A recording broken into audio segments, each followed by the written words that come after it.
Let's begin with something quietly true for most of us. Much of our suffering doesn't feel dramatic. It feels familiar. It shows up as tension we've learned to live with, thoughts we no longer question, and emotional pain that has become part of the background noise of our lives.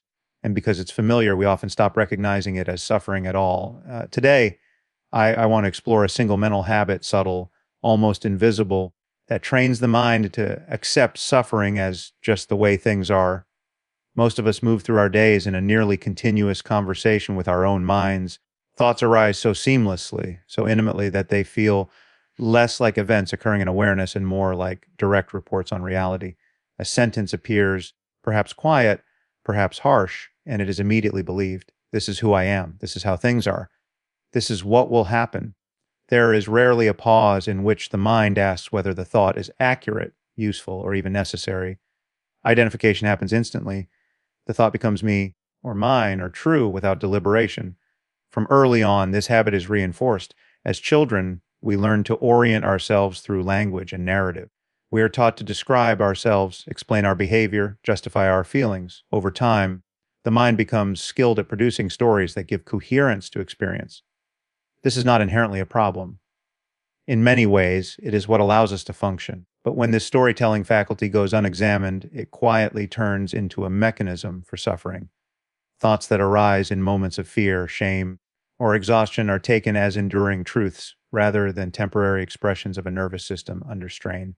In the context of trauma, this identification can become especially entrenched when overwhelming experiences occur, particularly when there is no safe relational container to process them.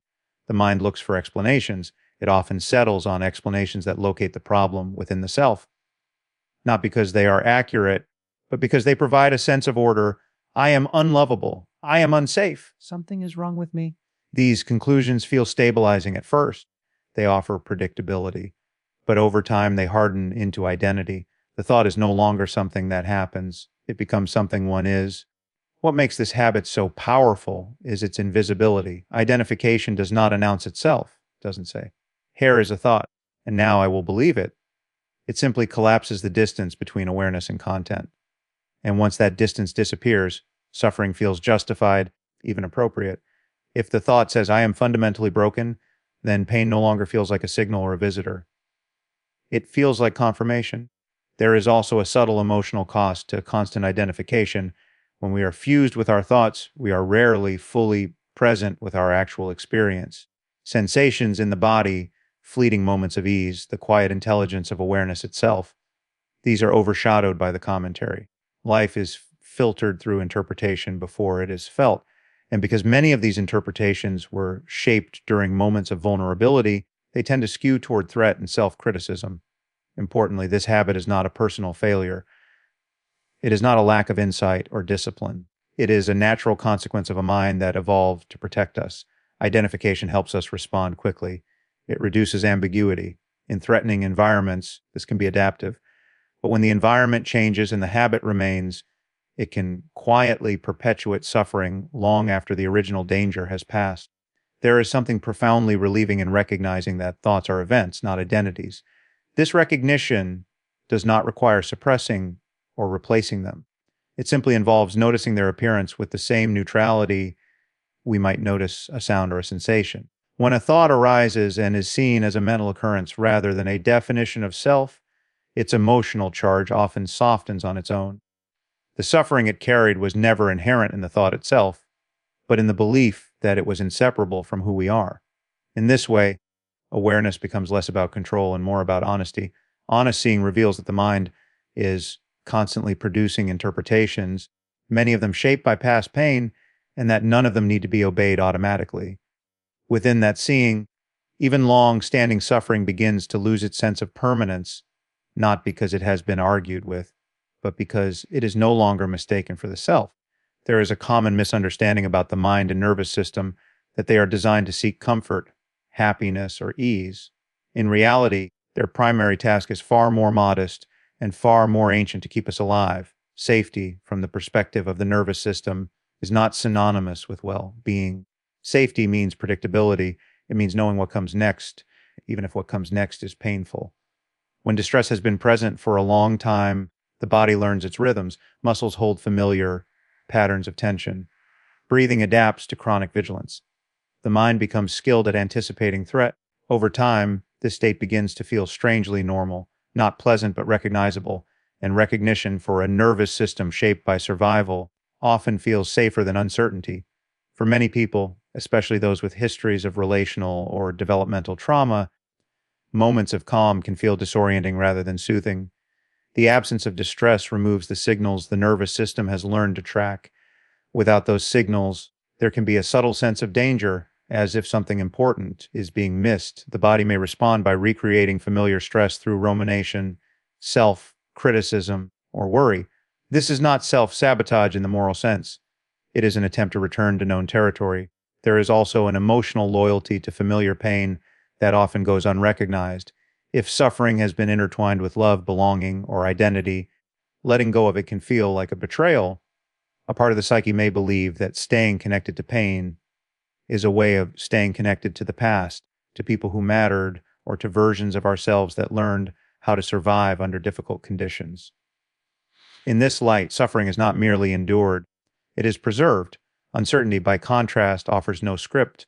It asks the nervous system to remain open without guarantees. Even positive change can trigger alarm because it requires adaptation. Healing introduces new sensations, new relational patterns, new internal states. Each of these asks the body to update its expectations. For a system shaped by unpredictability or threat, this updating process can feel risky, even when the external circumstances are objectively safer. This helps explain why insight alone is often insufficient for change. One can intellectually understand that a pattern is harmful and still feel unable to release it. The obstacle is not resistance in the willful sense, but protection at the physiological level. The nervous system is scanning not for truth, but for continuity. Familiar suffering offers continuity. The unknown does not. Gentleness becomes essential here. When people push themselves toward change without acknowledging this underlying dynamic, the system may respond with increased anxiety, fatigue, or shutdown. These reactions are often misinterpreted as failure or lack of motivation. In reality, they are signals that the pace of change has exceeded the nervous system's sense of safety. Healing, then, is less about forcing the mind into new beliefs and more about slowly expanding the system's tolerance for unfamiliar states. This expansion happens through experiences of safety that are consistent, relational, and embodied. Small moments of ease that are allowed to register. Brief encounters with uncertainty that do not end in catastrophe. Over time, the body begins to learn something new, that the absence of suffering does not necessarily signal danger. As this learning unfolds, familiar pain may loosen its grip, not because it has been rejected, but because it is no longer needed as a guide. The nervous system begins to discover that safety can exist without tension, and that predictability can emerge from presence rather than pain. The human mind is remarkably adaptive. It learns not only from what is intense, but from what is repeated. When an experience occurs often enough, the nervous system stops treating it as an exception and begins to treat it as a baseline. This is true for physical sensations, emotional states, and patterns of thought. What once felt alarming gradually fades into the background, not because it has resolved, but because it's become expected. Chronic stress is a clear example of this process. In the beginning, the body responds with clear signals: tightness in the chest, a racing heart, restless energy. Over time, if the stress does not relent, these signals soften or disappear. The body does not become calm, it becomes accustomed. The absence of alarm is not evidence of health, but of adaptation. The system is recalibrated around distress, redefining it as normal. The same process occurs with emotional pain, persistent self-criticism, low-grade anxiety, or a sense of emptiness can become so familiar that they are no longer recognized as suffering. People often describe this as feeling fine, even while living with constant inner pressure or emotional numbness. When asked how they are, they answer honestly based on comparison, not to ease, but to yesterday. If today feels no worse than the day before, it is labeled acceptable. This normalization through repetition is particularly powerful because it erodes contrast. Without contrast, it is difficult to know what is possible. If tension has been present for years, relaxation can feel foreign or even uncomfortable. If vigilance has been constant, rest can feel undeserved. The mind measures reality not against an objective standard of well-being, but against what it has come to expect. In trauma, repetition often begins early. A child exposed to chronic unpredictability, emotional neglect, or subtle but ongoing threat learns to organize their inner world around those conditions. Hyperawareness, emotional suppression, or self blame may have been necessary adaptations. When these adaptations are carried into adulthood, they continue to operate even when the original environment has changed because they have been practiced for so long, they no longer register as responses. They feel like personality. There is also a quiet cultural reinforcement of this normalization. Many environments reward endurance over awareness. Being able to tolerate high levels of stress without complaint is often praised. Restlessness, burnout, and emotional constriction are treated as inevitable features of adult life. In this context, questioning suffering can feel indulgent or unrealistic. The bar for too much pain is set remarkably high. What makes this process especially insidious is that the mind's ability to habituate is often mistaken for resilience. But resilience is not the absence of sensitivity, it is the capacity to respond and recover. Habituation to suffering reduces responsiveness. It dulls the signals that would otherwise prompt care, rest, or change. In this dulled state, people may continue harmful patterns not because they are unaware of them, but because the discomfort no longer stands out enough to demand attention. Awareness begins to return when repetition is interrupted, even briefly. A moment of unexpected kindness, a period of rest, a glimpse of ease can reveal how much strain has been present all along. These moments can be destabilizing as well as illuminating. They reintroduce contrast, and with it, a recognition of what has been endured. There is no requirement to dramatize suffering in order to take it seriously. Pain does not need to be acute to be worthy of attention. When we begin to notice what has been normalized, we are not indulging weakness, we are restoring sensitivity. And sensitivity, far from being a liability, is what allows the system to orient toward care, balance, and genuine well-being. The mind has a deep aversion to unexplained pain. When suffering arises without a clear reason, it creates a sense of instability, as though the ground beneath experience has given way. In response, the mind does what it does best. It searches for meaning, it assembles explanations, narratives, and conclusions that can restore a sense of coherence, even if those explanations quietly reinforce the suffering itself. These stories often take shape early in life. A child experiencing emotional inconsistency, neglect, or harm does not have the cognitive freedom to question the environment. Instead, the mind turns inward. The explanation becomes personal. Something about me must account for this. This conclusion is not chosen consciously. It is an attempt to preserve attachment and predictability. If the pain can be explained as a flaw in the self, then the world remains intelligible and relationships remain possible. Over time, these explanations harden into beliefs. They begin to operate automatically, offering instant answers whenever discomfort appears. If rejection is felt, the story is already waiting. If sadness arises, the meaning is supplied without reflection. The narrative does not ask to be evaluated. It presents itself as insight. In this way, the story becomes a container for pain, giving it shape and justification. There is a subtle relief in this process. Pain that has an explanation feels less chaotic than pain that does not. Even harsh self-judgments can feel stabilizing when they seem to make sense of suffering. The mind prefers a painful certainty to an uncertain openness. And so the story is maintained, rehearsed, and defended, not because it is true, but because it feels necessary. These narratives are often reinforced by cultural messages that equate struggle with virtue or interpret endurance as strength. Ideas such as deserving hardship, earning rest, or minimizing one's pain by comparison with others can all become part of the explanatory framework. The suffering is no longer just happening, it is being justified. In this justification, the possibility of questioning it begins to fade. What is rarely noticed is that these stories do not reduce suffering, they organize it. They make it legible and familiar. And in doing so, they can prevent direct contact with the raw experience underneath. The story becomes a buffer, distancing awareness from the immediacy of pain. This distance can feel protective, but it also keeps the pain unresolved. When awareness turns toward the story itself, something gentle and important can occur. The narrative can be seen as a response rather than a revelation. Instead of asking whether the story is correct, one might notice when it appears, how it feels in the body, and what emotion it seems to manage. This shift does not require the story to be dismantled or replaced. It simply allows it to be held more lightly. In many cases, when the story loosens, what emerges is not chaos, but vulnerability. There may be grief, fear, or sadness that had been organized away by explanation. Meeting these feelings directly, without immediately assigning meaning, can feel unfamiliar and tender. Yet it is often here, in the absence of narrative certainty, that the nervous system begins to experience a different kind of safety. The mind's impulse to explain suffering is not an error to be corrected. It is a compassionate attempt to survive. When that impulse is met with understanding rather than opposition, the stories can gradually soften. They no longer need to justify pain in order to make it tolerable. And as the grip of explanation relaxes, suffering can be felt more honestly without being made into a verdict on who we are. There is a quiet but profound shift that occurs the moment an experience is noticed rather than absorbed. Awareness does not arrive with force or demand. It simply illuminates what is already present. And yet, this illumination can be deeply disruptive to patterns of suffering that have long gone unquestioned.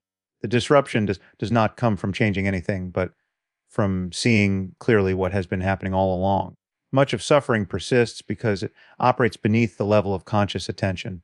Thoughts repeat, emotions surge, bodily states fluctuate, and the system responds automatically. When awareness is absent, there is no space between stimulus and reaction. Pain is immediately interpreted, defended against, or explained. In this state, suffering feels continuous and self-perpetuating, as though we're an intrinsic feature of the self. Awareness introduces a pause, not a dramatic interruption, but a subtle widening of perspective. A thought arises, and instead of being carried away by it, there is a recognition this is a thought. An emotion appears, and instead of being fused with it, there is a noticing of its texture, its movement, its impermanence. This noticing does not require effort or control. It is more like turning toward something that is already here. From a trauma-informed view, this pause is not always immediately accessible. For nervous systems shaped by overwhelming experiences, awareness itself can feel threatening at first. Turning attention inward may bring contact with sensations or emotions that were once too much to feel. In these cases, awareness must be gentle, titrated, and supported. It is not an act of confrontation, but of companionship. The system needs to sense that noticing does not mean reliving. When awareness is present without judgment, it changes the relationship to experience. Pain may still arise, but it is no longer unquestioned. It is no longer assumed to be permanent, personal, or defining. The mind begins to see that suffering is composed of moment-to-moment events, each arising and passing in awareness. This does not diminish their reality, but it loosens their claim to inevitability. There is something deeply human about this shift. Awareness does not demand improvement. It does not insist on insight or resolution. It simply offers presence. And presence, when it is kind and curious, has a regulating effect on the nervous system. Being seen, even by oneself, is often enough to reduce the intensity of distress, not because the pain was imagined, but because it no longer has to carry the burden of isolation. This kind of awareness is different from monitoring or self-surveillance. It is not the vigilant attention that scans for problems. It is a relaxed, receptive noticing that allows experience to unfold without interference. In this openness, patterns that once seemed monolithic begin to reveal their transient nature. A wave of anxiety crests and falls. A familiar thought loses momentum when it is not believed automatically. The system learns through direct experience that suffering is not as solid as it once appeared. Importantly, awareness does not eradicate pain.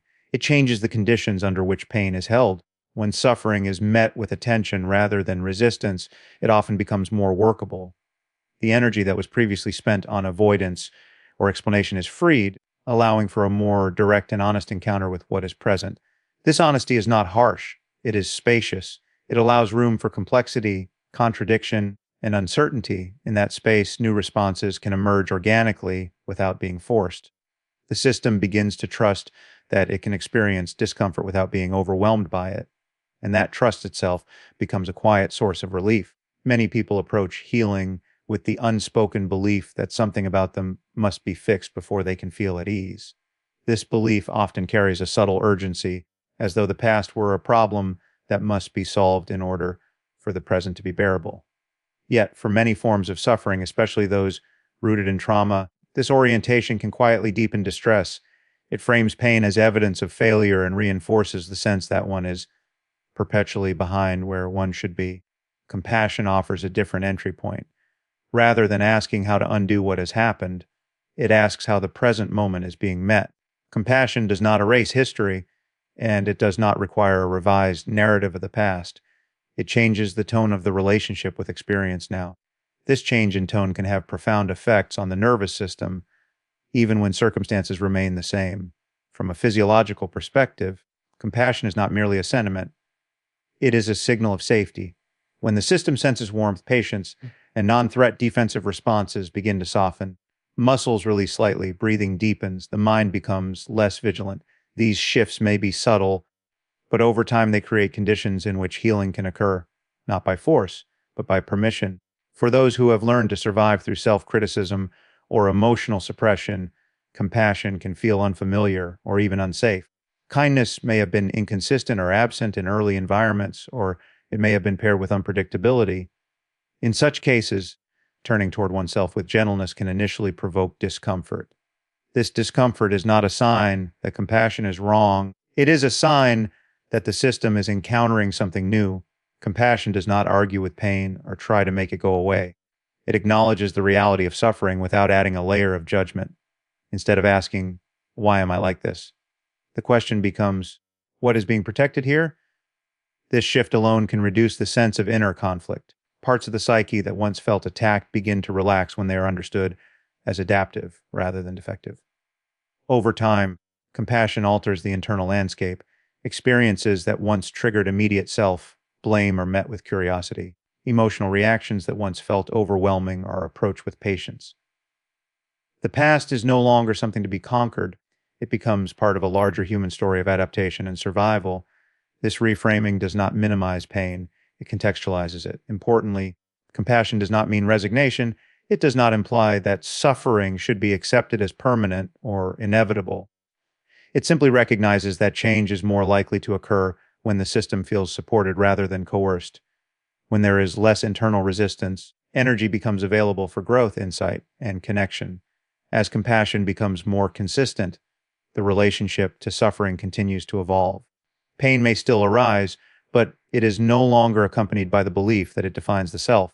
The nervous system learns that difficulty can be met without punishment or urgency. In this learning, there is often a quiet sense of dignity that emerges, a recognition that one's responses, however imperfect, were shaped by circumstances and needs that made sense at the time. This shift does not require extraordinary practices or dramatic breakthroughs. It unfolds in small moments of turning toward rather than away. In choosing to meet experience with kindness, even briefly, the system is reminded that it does not have to remain locked in patterns of self-protection. Compassion does not change the past, but it fundamentally changes how the past lives on in the present. Once a day, notice a moment of discomfort, mental or emotional, and silently ask, is this truly inevitable or is it simply familiar? Don't force an answer. Just let the question land, because suffering often persists not because it is permanent, but because it has gone unexamined. And the simple act of noticing with patience and care can begin to loosen what once felt unchangeable.